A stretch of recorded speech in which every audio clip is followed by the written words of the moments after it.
Well, welcome everybody. I'm very glad to see you here. This is quite an event for us. It's Sunday afternoon here and a good time to have this little session that we're calling a retreat. Today, we're going to examine the topics of feelings and emotions. And the reason we're going to do that is because we've had so many questions and comments about feelings and emotions. And I've been encouraged to do a program all about feelings and emotions that might be some help to some of you, as it has been to me. But before we get started, let's clear our heads and center ourselves with a little meditation. And by that, I mean 1 minute of what's called square breathing. And square breathing is to inhale for a count of three, hold for a count of three, exhale for a count of three, and be empty for a count of three. We're going to do four of those square breaths, and we're going to do them right now.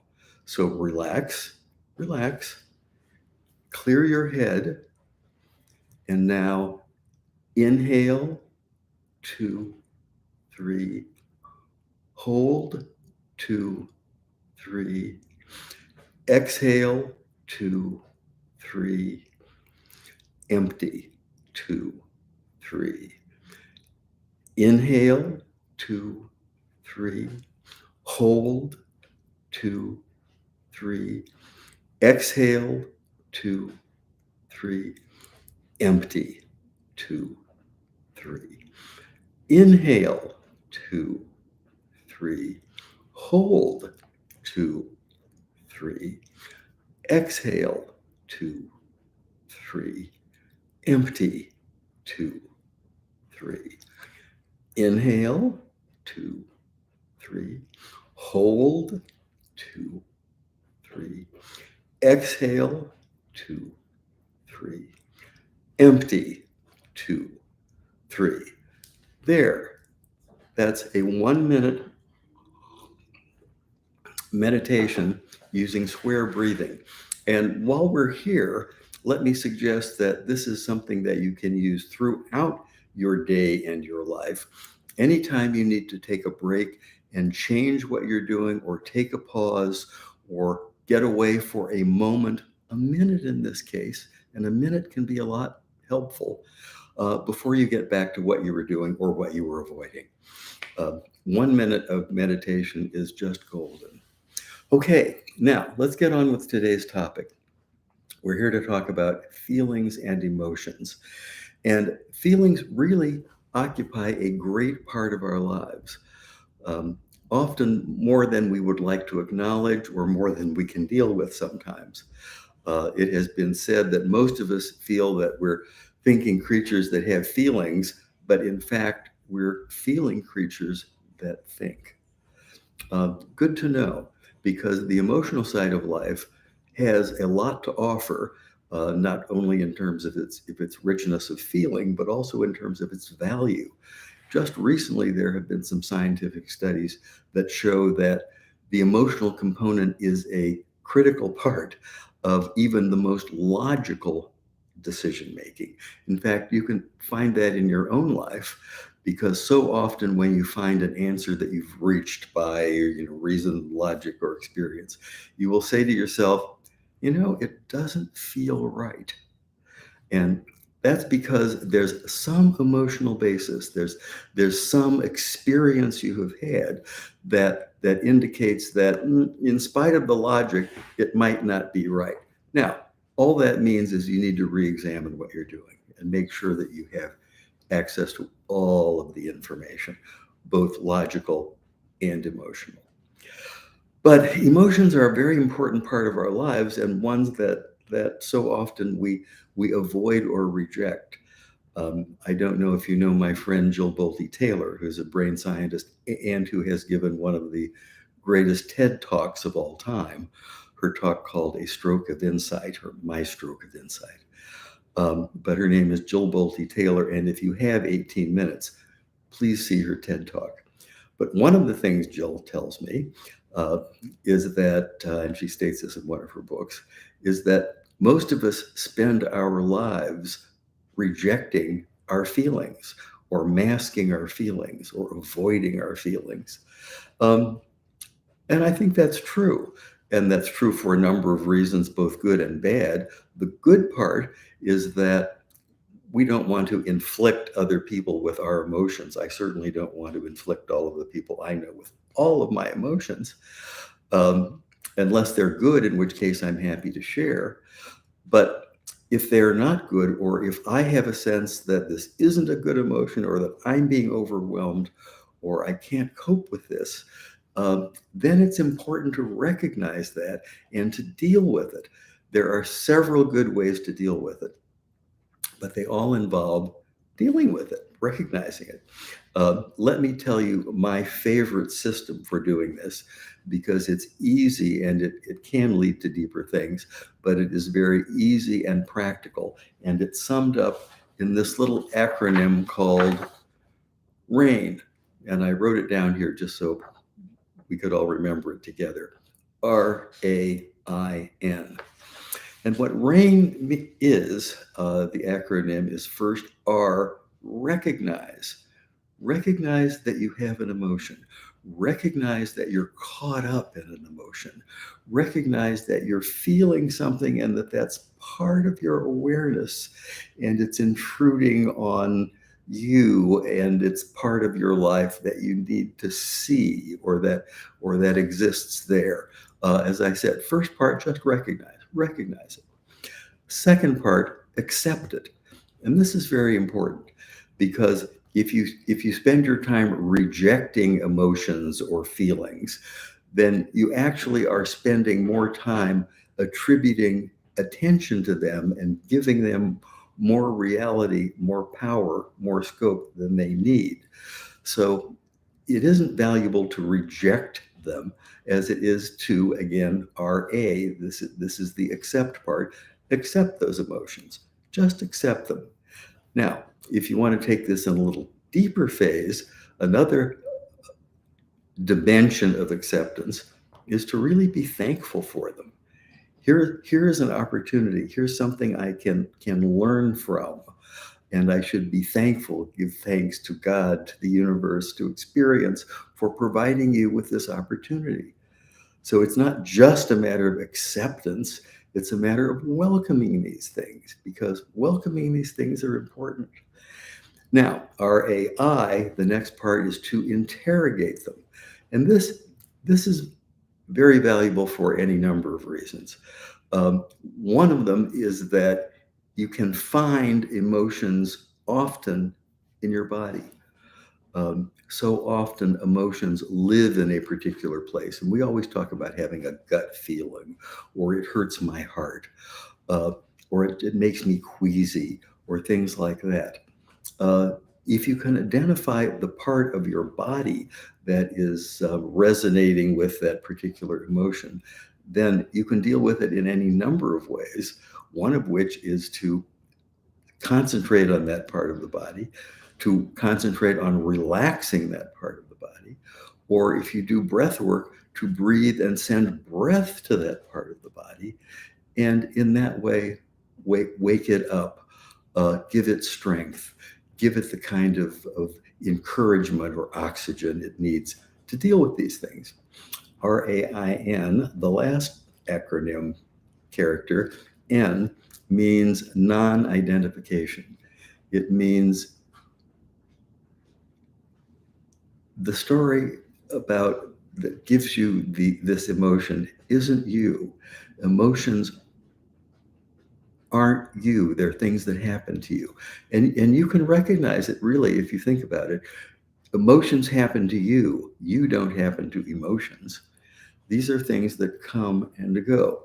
And noticing that they come and go is really a great tool in understanding what they are and giving them a place, the place they deserve in your life, which is things that come and go. Now, so often people hesitate to deal with emotions because they're overwhelmed by them, and they're frightened or overwhelmed. And One of the reasons that is that strong emotions or difficult emotions or sometimes dark emotions are so unusual that we don't have much skill dealing with them. And we think they belong to a different category of things than the simple emotions we deal with every day. In fact, they don't. And you can use the very same tools that you use on small and inconsequential feelings that you do on big feelings like panic or depression or anxiety. It's the same set of skills because emotions come and go. And that's one of the most important things to think about when you think about emotions. They come and they go. Feelings come and they go. And you know in your heart of hearts that things that come and go are less consequential than things that don't come and go. Metaphysically, one can say emotions come and go, and that means they're not real. The real, the truth, reality, God doesn't come and go. So these things called emotions intrude on our lives. They come and then they leave at some point. And it's very helpful to understand that they're in that category of things that come and go. That will give you a tremendous amount of power in dealing with them. And eventually, it will seem to you that emotions are kind of like the weather. They come and they go. So let me get back to the acronym RAIN: recognize, accept, interrogate, and non-identify. I submit to you that that is a tool that is useful all the time with any kind of emotions, small or large, positive or dark. So we're going to now do a couple of exercises from this wonderful book called Know Yourself. And before we do that, I'd also like to say that because, as my friend Jill says, we spend our lives hiding from our own emotions, that we often live in a character or behind a mask that we use in order that we don't spend too much of our lives in emotional territory, or so that we don't get disrupted, distracted, and so that we don't do that to others. We live in a sociable mask conditioned by our upbringing and our culture and our set of values. And that generally means that we keep our emotions, most of them, most of the time, to ourselves. So, with that understanding, let me ask you, is there anyone in your life with whom you feel you don't need to have that mask? Is there anyone you can really be completely unmasked in front of? Anyone? Good question. But the reason I bring it up here is that we're now going to do some of the exercises from this book. And in doing those exercises, I would invite you to take off those masks. This is safe space, and we're all equal here, really. So if you do these exercises with us, try to do them without the mask to see how much you might learn from this process. Okay, and this is the book, Know Yourself, and we're now going to do the first exercise I have selected here. And this is actually following what I just said about the nature of emotions, but this is chapter 2, and the title is Emotions Are Not the Answer. Emotional states come and go, and that which comes and goes is finally not real. And emotional states can be traps. We often feel like we're being held hostage by them, or that they have some sort of power over us. And it's good to recognize that emotional states are inevitable, and these are things that will come into our lives and that we need to be able to deal with. And the more tools we have, the more experience we have, the more confidence we have when we encounter emotions, particularly strong emotions or dark emotions, we'll be able to deal with them better. And that's particularly important in when emotions surface in relationships, or when they come up out of what seems to be nowhere during prayer or meditation. Okay, so here is the exercise. Exercise number 1. Remember and describe an emotional state you've had while meditating or praying. Take a moment and do that. Write it down if you like. It would be best if you did.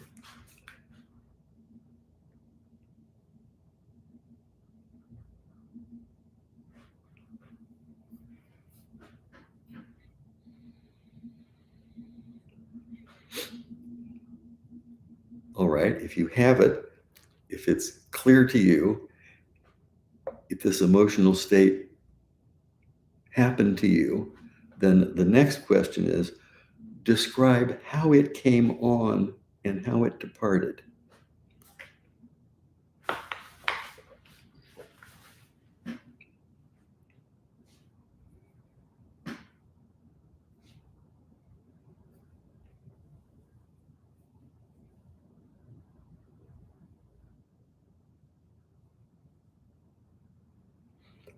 All right, I have some notes on that one. Now, final part of that is see if that helped you recognize that there was part of you that was there all the time and that didn't come and go, even though these things intruded on you. That's the lesson here. But it starts by recognizing a time of high or difficult emotion, and then trying to understand where it came from and when it came and when it left and how it left. And that finally you were there observing this all the time. This is really thought-provoking, Terry, and I'm pausing there because we're getting a flood of questions, and I want to give our audience enough opportunities to ask them. All right, well, let's start with the flood. I have more exercises to do, Yes. but of course. But I think these are really great questions. The first one is, how can we be thankful for sadness when it has been constant all throughout our lives and even torturing our minds?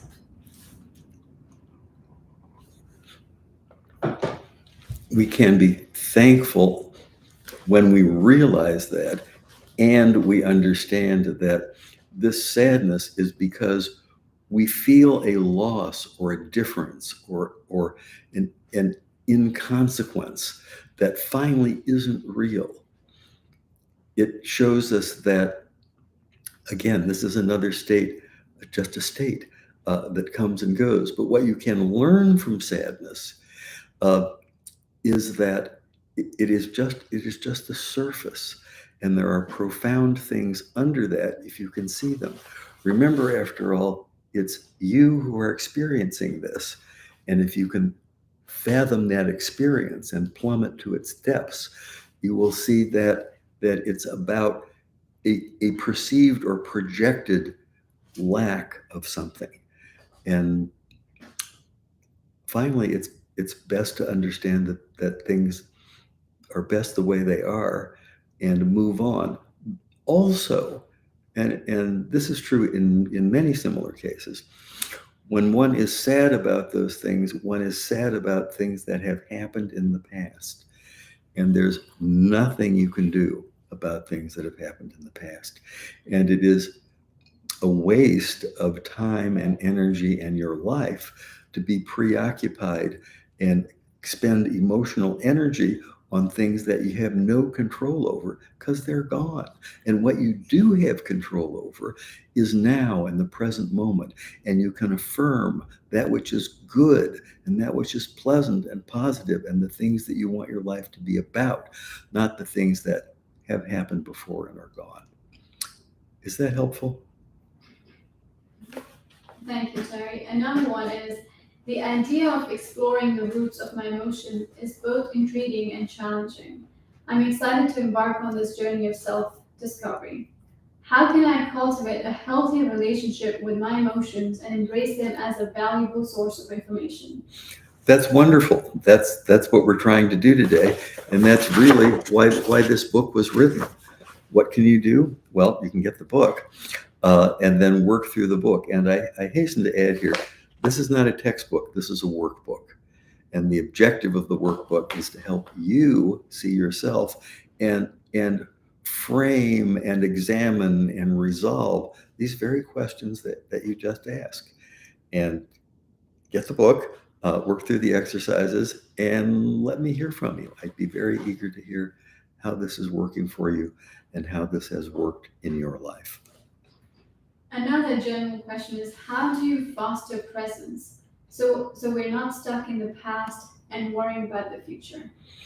That's a very important question and key to living the best possible life. How do we foster presence? Well, we acknowledge that what presence is, and we acknowledge that we in fact are present. Now, how do we call that?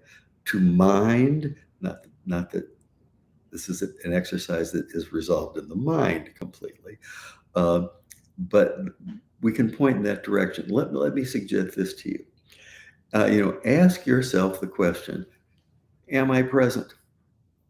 Right? You will find that the answer to that question is clear and immediate and doesn't involve any thinking. In fact, thinking about it really sort of takes you off the track. So if your question is, how can you cultivate presence? You don't have to cultivate it. What you have to do is recognize it. And one way to recognize it is to ask yourself the question, am I present? Because the answer is clear. And keep the mind out of the way in that process, because thinking about it really doesn't help much. I hope that's helpful. Thank you, Terry. And the next one, I believe, is more related to the exercise that we just did, which is they did the exercise and they said, an emotion I felt is peace. Because sometimes we don't take the time to connect with us. We're too focused on the outside world. Yes, exactly. And what one finds in the interior world is, in fact, a great depth of peace. And that's why people pray and meditate and take retreats and try to answer these questions that dissolve or disperse the exterior forces and the concepts and thinking that takes us away from that. But you're exactly right. What you find there is peace. And that's not just a little pleasantness. It's the great, profound depth of peace that is there if we can just get ourselves out of the way. That's great. And they just keep coming. So I have another exercise to do, but all right, But one more for now. Yes. So Lindsay's saying that's a great and interesting book. Are there any additional resources or support available for individuals using the guided journal? Is there a community or platform where readers can connect and share their experiences with others? Well, there probably are. I can't tell you where to find them, other than I think right here, and this channel could be one. And I would be very happy to have your participation and participation of others to do that very thing. Let's get started on that. But I need to hear from you, because this can't just be my idea. So if that appeals to you, yes, count me in. I'm all in. All right, moving on to our second exercise. This exercise in the book has to do with dealing with strong emotions. Engage with strong emotions. See what there is to learn, and know that they are not stronger than you are. Again, one of the problems with strong emotions is that we don't spend enough time dealing with them. Some people do, and good for them. But usually, for most of us, strong emotions are things that happen rarely or infrequently. It's not part of daily life. So when these things come up, we recoil from them and we retreat and hide from them because we don't think we can deal with them. Let me assure you, you are stronger than they are. And all you need is a little insight and a couple of tools. And one of those tools is of course, this RAIN process that we've used. But the principle here, whatever process you use, is to know that one of the reasons these things seem overwhelming or so powerful is we've just not spent enough time dealing with them. And you can deal with strong emotions and difficult emotions and dark emotions the same way you deal with minor and pleasant emotions, with the same process. Rain is a good process. And again, the reason they seem so frightening or overwhelming is that they seem so different, and they seem to have a deeper root, and they seem to be bigger. But they're not really. They're like other emotions. They come and they go. And if you have the tools to deal with them, you will find in time that dealing with strong emotions is something that is just another skill, just another thing to do, to put them in their place and send them on their way. All right, that's the introduction. So now think back to an overwhelming emotion you have, and try to recall actually how you felt at the time.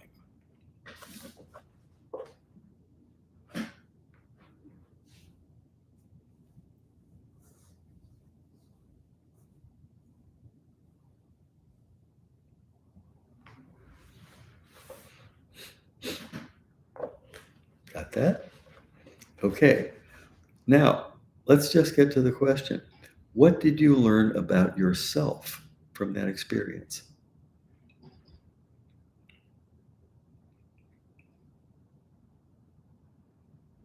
And I suppose one can go on from there is to say, how can you use that learning to deal with the next time you have a strong or overwhelming emotion? So it's interesting, and I excuse myself to interrupt, but I feel this comment is so applicable and may be beneficial to others. Please, let's have it. So Lauren says, this is definitely easier said than done. It's been very hard for me to handle strong emotions. I felt like I couldn't even breathe. Life was so hard to experience. Yes, right. Hard to breathe. That's an indication that one of the things that you need to do is to breathe. So often, emotional states can be affected by breath work. It's well known that one of the first remedies to a panic attack is to regularize one's breathing and have deep breathing. And in the process of dealing with emotions that may not be quite that strong, but are strong indeed, also use your breath, because the body and the mind often follow the breath, and you have control of the breath. And you will be surprised, I think, to see that if you just change your breathing for a minute or two, and again, we did 1 minute of square breathing just to start, and you can use that anytime. You can shift gears, you can reframe things, you can see things differently. And then, of course, we can get back to things like seeing where that emotion lives, if you can find it in your body. And then finally ask the question, who's experiencing this? But we can leave that for later. I hope that's helpful. So, yes, and the question was, what did you learn from that experience? And how can you apply that to the next time this happens to you? I have one more exercise. And this one makes one of my very favorite points about this whole process. This is chapter 11, and the title is Emotions, Not Stories. Instead of being carried away by the story that gave rise to the strong emotion, examine the emotion itself. Strong emotions need to be explored. Examine them to find out where they come from, where they live, and how to deal with them. Now, in doing that, the problem that so many of us have is when we think about an emotion, when we recall a difficult, a strong, a positive or negative strong emotion, what we tend to do is retell the story to ourselves. And that generally just leads to having more of the very same emotion. So instead of telling the story again, catch yourself, don't tell the story again, and look at the raw emotion. Don't give it a reason for being there. Just look at it for what it is. And then it will go away. But it's so easy to get caught in this trap where when you start to examine an emotion, what you do is tell yourself the story that brought you that emotion again. And that isn't helpful because that story could have a different ending. And your emotional state could be different, but what is it actually? Can you find it and can you examine it? So, exercise. Describe an event that gave rise to a strong negative emotion, such as anger, fear, frustration, humiliation.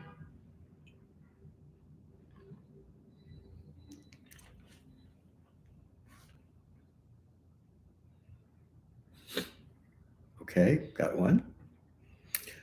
Now, next part of the same exercise.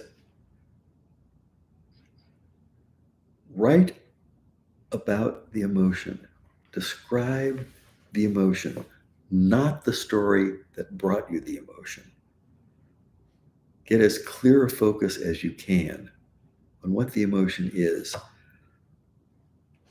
That's part one of the process. That's the R in RAIN.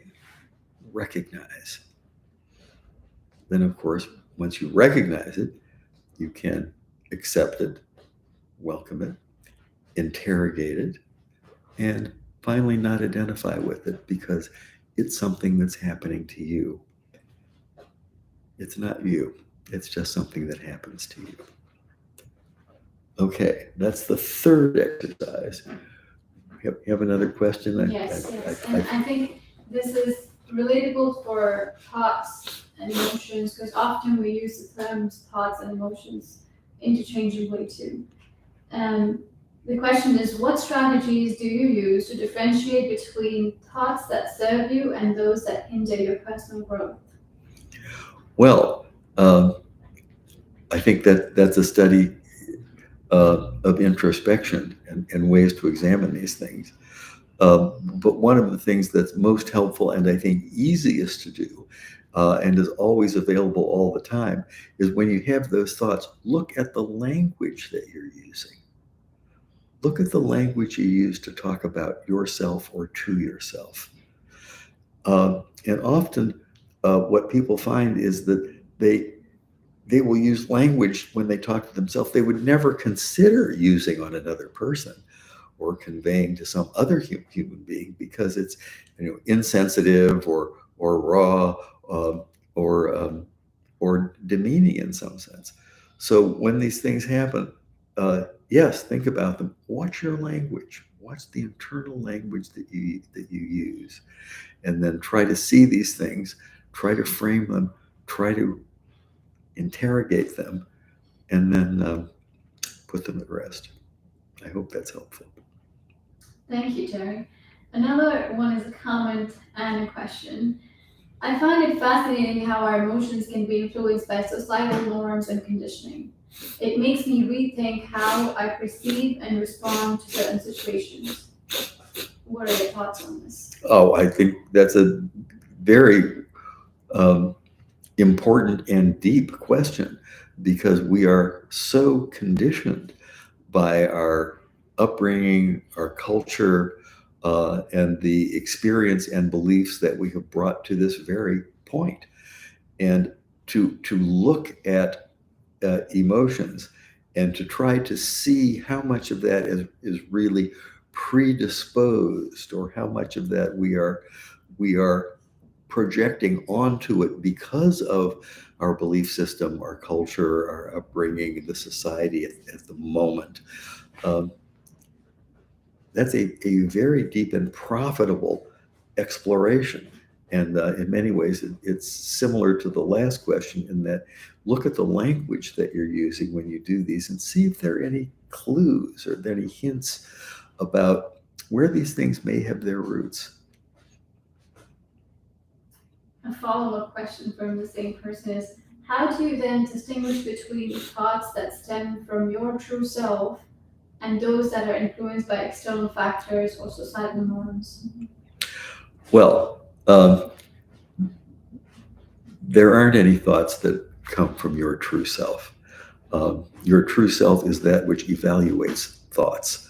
Thoughts are a property of the mind, and thoughts and concepts can come and go, just like those emotions.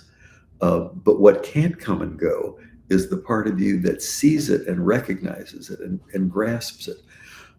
Again, back to the question, am I present? Am I conscious? It's the you that answers that question immediately and without those thoughts. And thoughts that contribute to it or take away from it are simply thoughts and concepts. And as you can see in this exercise, the answer is clear, and it's immediate, and it's profound, and it doesn't involve thoughts. Well said. Is Thank you. there a recommended time frame for completing the workbook, or can it be something that's used indefinitely for ongoing self-exploration? Well, in principle, it can be used for ongoing self-exploration, because even if you finish an exercise once and then do it again next year, you may find more to it. You may get more out of it. It may open up other dimensions for you. And then if you do it the following year, yes, maybe even further dimensions.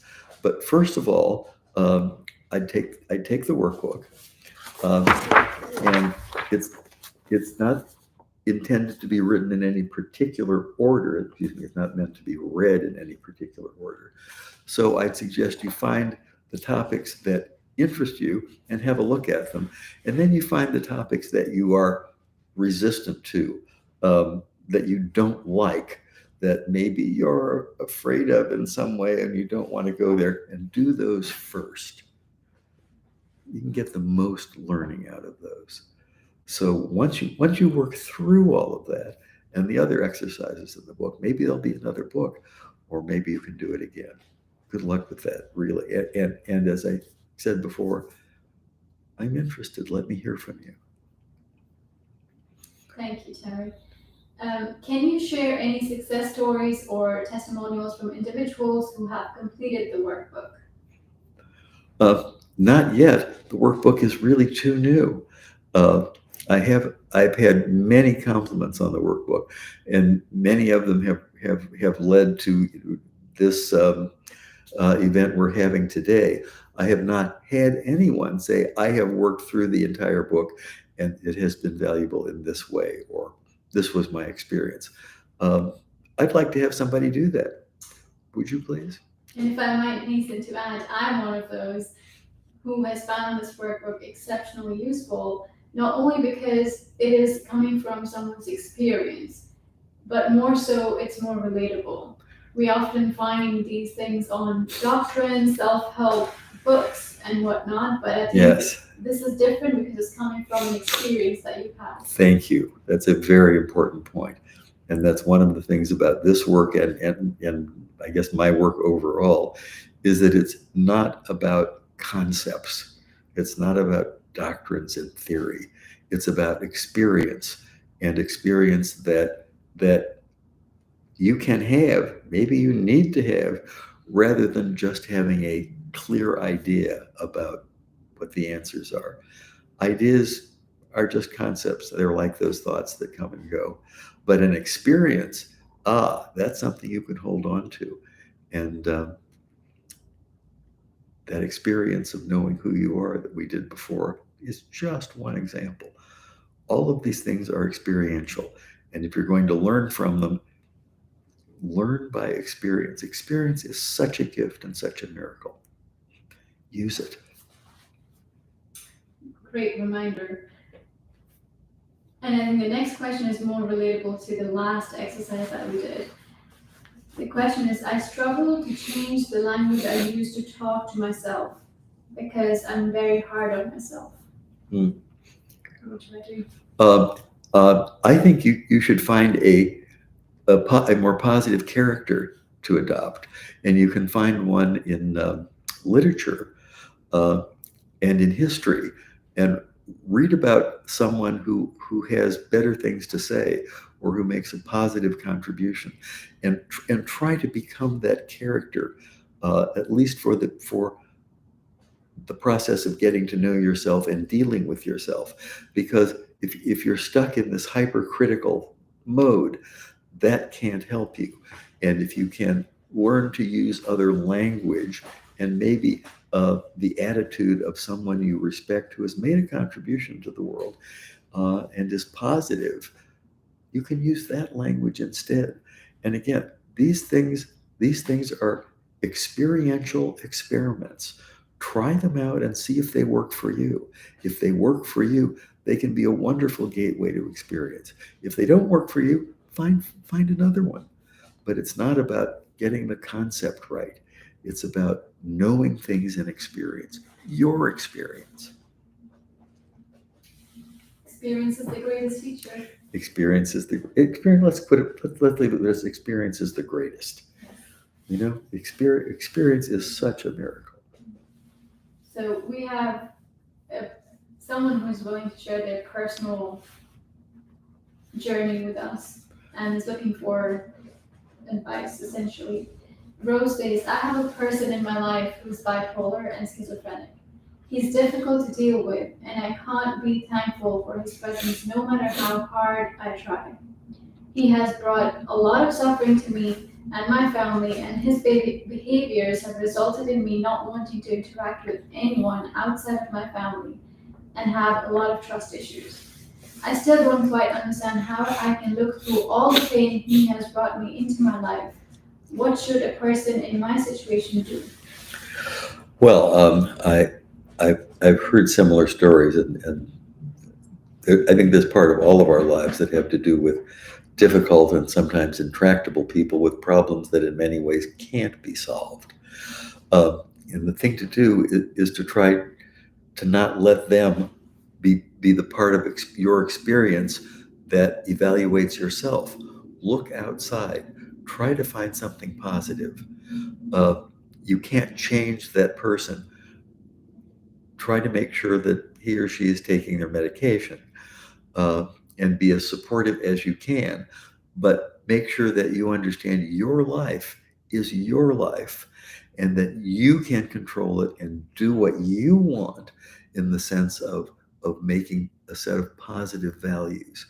We all have difficult experiences. We all have difficult people, some more than others.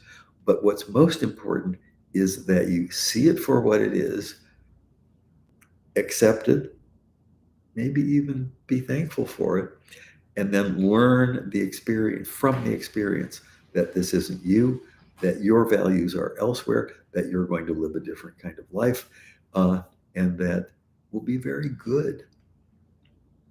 I hope that's helpful. Thank you, Terry. Well, I think we've run out of time for today. Yes. I hope you've enjoyed this, and I hope it's been some value and help. I would be very eager to hear from you, whatever your comments are. And one of the things I would like to hear from you is, if we do this again, what the next topic should be, because I'd be happy to explore some other things with you. Let me know what those things are. And thank you for being here. See you again.